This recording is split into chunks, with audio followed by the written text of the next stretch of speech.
especially with just on the capital side, because there's a lot of unknowns out there. What's really funny is that many bankers we work with, and we do. You think we do a lot of SBA stuff. SBA, they call themselves lenders. SBA lenders are very single-minded, and they only know SBA loans. And there's a couple of different SBA loans, but they may only know SBA 7A loans, which is the more conventional one. Right. People Yes. think of Yes. SBA loans, and they don't know that there's other funding, Yeah. conventional funding sources available that could help, with the capital stack alongside that could pair with an SBA loan to make the business stronger. And it's just crazy. And so if a banker that's been in the business for 30 plus years doesn't understand that, the average person is just struggling to run their own business. They're going to have all kinds of questions and not really know what to do. As far as their capital stack or even decisions to make. Right. I think a couple times in our advisors roundtable, at least I'm sure I brought up MCA loans or merchant cash advance loans, which they're really, I know you're in Canada and the US, they're crazy. Everybody seems like half the businesses out there or more are taking them out, and they're not even loans. They're just advance on deposits and credit card receivables essentially that are coming in, where a lender takes a certain percentage of your daily receivables. And typically, if you put into an APR situation, it's 50 to 100+%. And, oh yeah, it's crazy. It's crazy. Yeah. And what happens It's is, factoring, right? Yeah. no, factoring actually is good. I like factoring. Oh, okay. Factoring is totally different. This is more just predatory. It's not even lending in a way, but it's a predatory type of transaction, or money or capital advance, where somebody would get, let's say, $100,000. Their payback over, let's say, 9 months is $180,000. Okay. Right. And what happens is that they're swiping people's account daily, like 20, 22% of what their daily intake is. And, of course, that's usually their entire profit. So they can't pay their other bills. And so they take out another MCA and then another to keep on paying for the other MCAs. And they're in a world of hurt. And they don't realize, that there's probably a better alternative right from the beginning that they should have been in. And, they're in this MCA domino effect, and their businesses, I'd say more times than not, their businesses eventually go belly up and they're bankrupt. So that's really with our capital advisory, what we're trying to do is stop that. That, to me, that's the number one thing, because it's such a prevalent thing. We never advertise. We tried advertising. We hired a marketing firm last year, and we did about 4 months of advertising on Facebook, and we got a couple hundred leads in. I think almost exactly 200, and like 195 of them had MCA debt. We were basically advertising for SBA financing, and almost every one of them had MCA debt, so they weren't qualified for SBA financing. At that time, MCA stuff was not something we even ever got involved with, but since then we've worked on restructuring it and settlement of MCA debt, because we found a way to get people at least into better payments. But anyway, that's why the capital advisory. Intuit loans, QuickBooks, Intuit loans. Those are considered MCAs, but they're actually, the rates aren't that bad comparatively speaking. Shopify, QuickBooks loans, Oh, really? the rates aren't bad.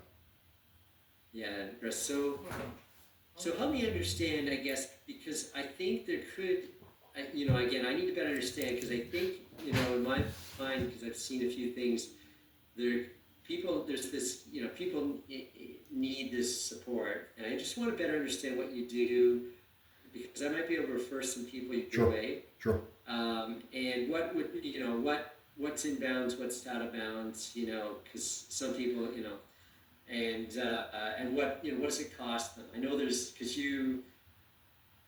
in this case, you're not making, as I understand, you're not making your money all off the loan spread or whatever. You're making it also off advisory work. So you're billing them some I guess for your time or for your work or whatever. But yeah, maybe Correct. just give me an overview of that, and Sure. yeah, and then we can sort of go from there. Yeah. Yeah. So on the basically, if somebody comes to us and we talk about advisory and the brokerage work. Let's say they need funding for, let's say they're Yeah. buying a building, whatever it is. They're also interested in the capital advisory. We give them a discount on the brokerage. So essentially, it'll pay in most instances. If the loan is over, let's say $3 million, it'll pay for the capital advisory. So they get into the capital advisory for free, essentially, by getting a discount on the brokerage. Now, if somebody just came to us and said, "Hey, we want to hire you for capital advisory," depending on how much involvement we have, normally you would think between $2,000 to $5,000 is a per month is the range. Yeah. This depends really on the size of the company and, like I said, our involvement. But for a company that's smaller, under $5 million, $2,000 a month is about the range. Is the advisory. Advisory fee. Yeah. Okay. And what sort of, just again, because I want to understand what drives, so it's 2,000 a month, but what drives the term of that? Like, how long do they need you in that role? Or is it just sort of a permanent presence that you're. It really depends. It depends on their goals. We've got our two clients I mentioned at the beginning of the call. One was working with us for 10 years, the other one for about 4 years, and they're serial entrepreneurs, serial developers. Constantly, we have 3, 4, 5 deals going at any one time with each of them, and so I don't charge them a capital advisory fee because I've known them for so long. We've done hundreds of millions of dollars of deals with both of them, and they're a constant presence, that, and so. But what I'm doing is that I review their books all the time. I'm making sure that they're able to get funding, and of course I'm going to put them in the best source of funding. So they just essentially say, "Hey, look, I'm looking at buying an office building. I'm looking at building this or whatever it is," and I already know how much equity injection or deposit down payment they have. I know when their tax returns are coming in, what their different companies made last year and year to date.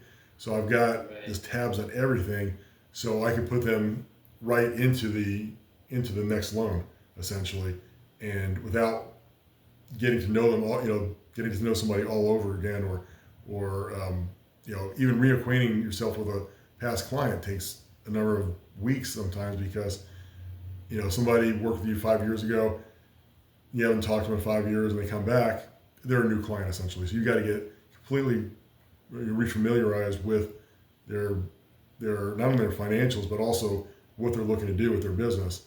And so by having us as a constant presence, we know what their goals are and where they're planning on going. Now we're not. They might be acquiring, like for example, they have sort of an existing capital structure that maybe help them clean up a bit, but then in the nature of this, their ongoing operations is such is that they're buying, I guess, like they're acquiring new equipment, they're acquiring real estate, they're acquiring, right?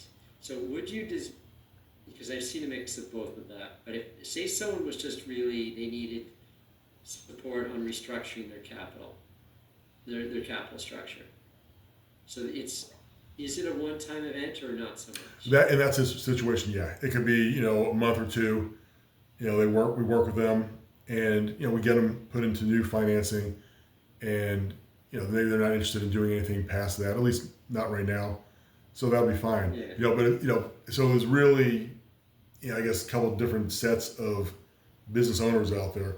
One, they need restructuring their capital stack and have an understanding of what's best for them to be in right now, and maybe they're going to do one transaction in the short term, and that's it.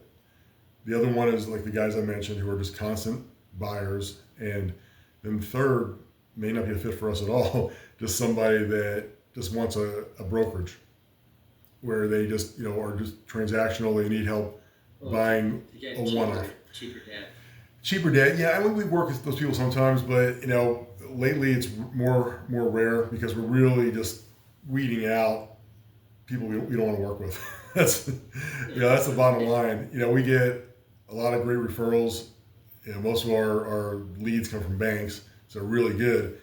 And so we get to be picky and choosy at this stage of our business, and so we want we want to there's only certain people we don't want to work with. Just because usually it's attitude.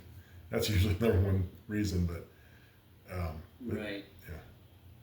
Is it's okay? And what's the range? Like, what's the biggest? What's the smallest? What's the mix for you in terms of what you're looking for? Um, you mean company size? Yeah, like what would be the Uh, smallest company you work with? What sort of you the know, bigger? What's so okay. Sometimes it's the individual net worth versus company size because sometimes you got somebody that's a developer, entrepreneur, serial entrepreneur that has got a lot of smaller entities, but his net worth yeah, is, or his or her net worth is good, and they would be a good fit.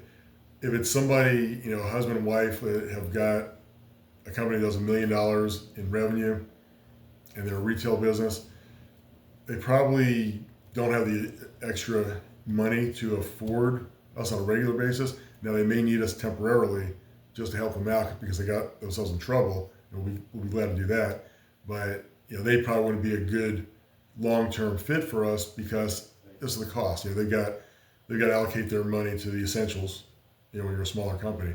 Now a company that's 5 million plus in revenue, they've been around for a few years, doing pretty well, looking at expanding their horizons essentially. They will be a good fit for us. Yeah, as long as there's a constant need. We don't want to work with anybody and take their money if they don't need us. We can help them short term, but we're not going to put somebody under a contract long term if they're going to really not have a lot of transactions and the capital stack is very stable. Let's say they just need some advice and a little bit of restructuring to begin with, but then they're not looking to buy any more equipment or real estate or anything like that in the near term. right, They're not going to be a good fit on a long term basis for us. right. No, I do apologize. I have a call right at the half hour, but Oh shoot. I'll Okay. try to be quick. So, because I've started working in another franchise system. I met the owner of it and stuff like that, and I've seen a mix of things as I got in there. But I said to him right off the top, I said, I'm not sure you guys have a strong capital strategy here generally, like, or the way you're sort of setting your people up. Because I've seen the way some people have come in, and I think their capital structure is holding them back operationally, which you probably see many times. But then they just have an ongoing need over time, and I'm learning to be buying equipment, right? Because they're in I guess what do you call it, parking lot maintenance. So they're doing line striping, they're doing Yep.